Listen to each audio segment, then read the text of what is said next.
अच्छा, अब इसमें फिर हम यहाँ पर इन ऑपरेटर्स को कंबाइन भी कर सकते हैं। मिसाल के तौर पे मैं ये चेक करना चाहता हूं कि जस्ट ये देखना चाहता हूं कि x और y बराबर हैं या नहीं है। ठीक है, तो एक तो मैं इस तरह से कर सकता हूं कि x बराबर है y के, तो ये else print x and y are different,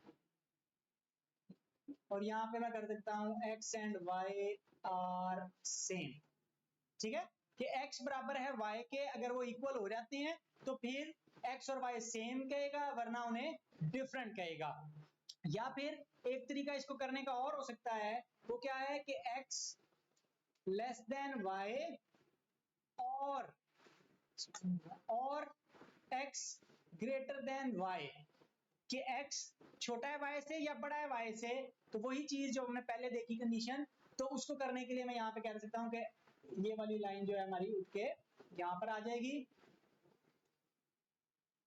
कि या तो x छोटा है या y से बड़ा है, तो क्या होगा कि x और y दोनों में से कोई भी एक कंडीशन होगी तो वो ट्रू हो जाएगा, और वो कहेगा कि वो डिफरेंट है, अदरवाइज वो सेम है। ठीक है, तो या तो इक्वालिटी का ऑपरेटर आप वहां पे इस्तेमाल कर रहे हैं, या आप दो कंडीशंस को मिलाकर चेक करना चाहें तो वो भी कर सकते हैं, और के साथ और का ऑपरेटर हम इस्तेमाल कर सकते हैं। ठीक है, तो ये और जो है इसको हम कहते हैं ये एक लॉजिकल ऑपरेटर है।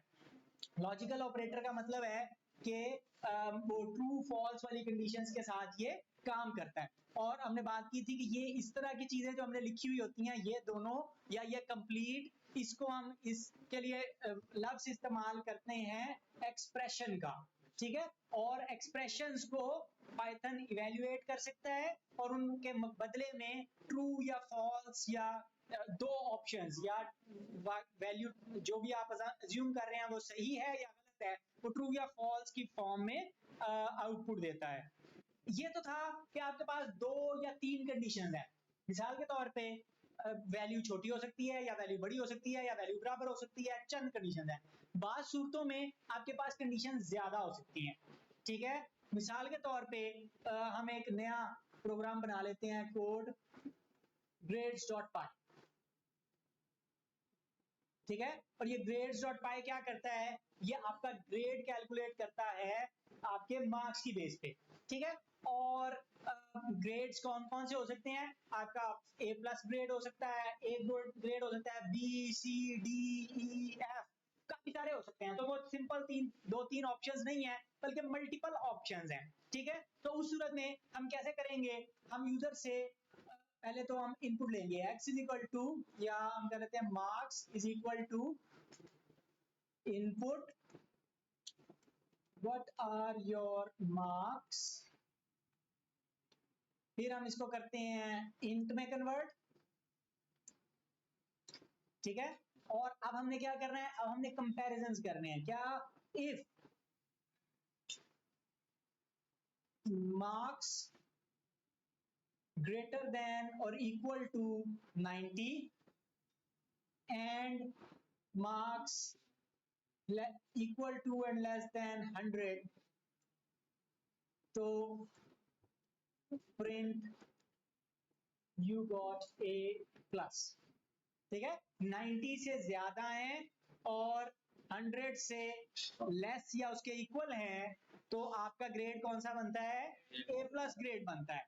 अच्छा, फिर एक और कंडीशन आप लगा लेते हैं, इफ मार्क्स 80 से ज्यादा है और 90 से कम है, इक्वल नहीं, 90 के इक्वल है तो फिर वो ऊपर वाला चलना चाहिए, तो 90 से कम और 80 के बराबर या 80 से ज्यादा है, तो ग्रेड क्या होगा, ए ग्रेड होगा। ठीक है, फिर 70 और 80 और ग्रेड क्या होगा, बी। फिर इसी तरह 60 और 70, चलें इसको बी प्लस कर लें, इसको सिर्फ बी कर लें।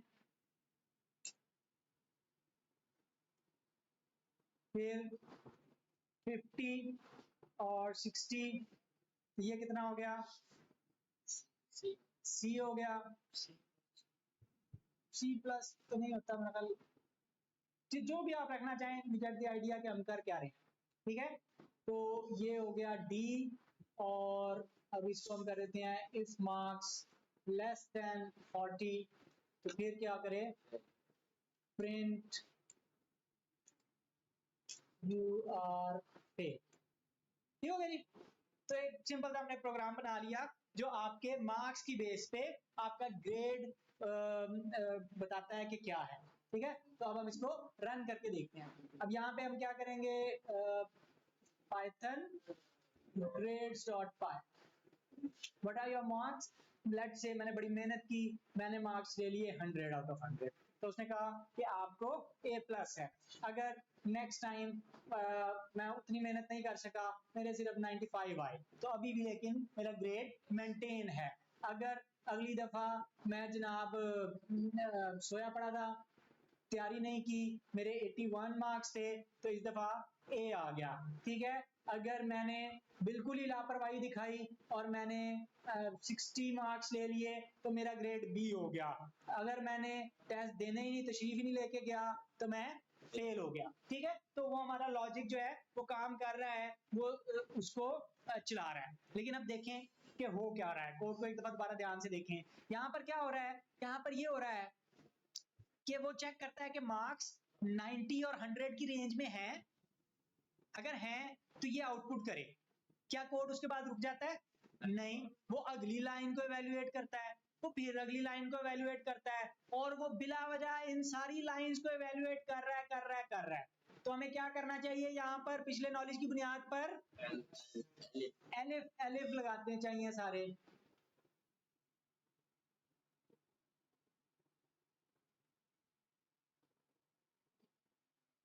ठीक है। और 40 से नीचे वाला जो है, मतलब यहाँ पर 40 तक उसने चेक कर लिया है, तो क्या इसको इवैल्यूएट करने की जरूरत है कि मार्क्स अगर वो यहाँ तक कोड पहुंच जाएगा तो क्या वो 40 से ज्यादा हो सकते हैं? नहीं, 40 से कम ही होंगे, तो ये वैल्यूएशन जरूरी नहीं है।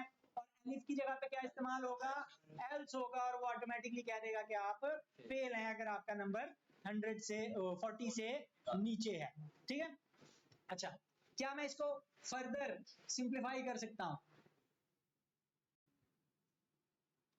90 यहां पर, मार्क्स यहां पर, तो greater than and equal to, वाला डिलीट हो गया, लेस देन और इक्वल टू 100, ठीक है। अब यहां पर क्या हो रहा है कि वो जो दो इस तरह मार्क्स बराबर है इसके और मार्क्स बराबर है इसके और दरमियान में एंड था, वही चीज शॉर्ट किस तरह हो गई, इस तरह के एक तरफ 90 दूसरी तरफ 100, अगर वैल्यू उन दोनों के दरमियान में है तो फिर उसको प्रोसेस करेगा, ठीक है। तो ये पढ़ना आपके ख्याल में ज्यादा आसान है या ये पढ़ना ज्यादा आसान है?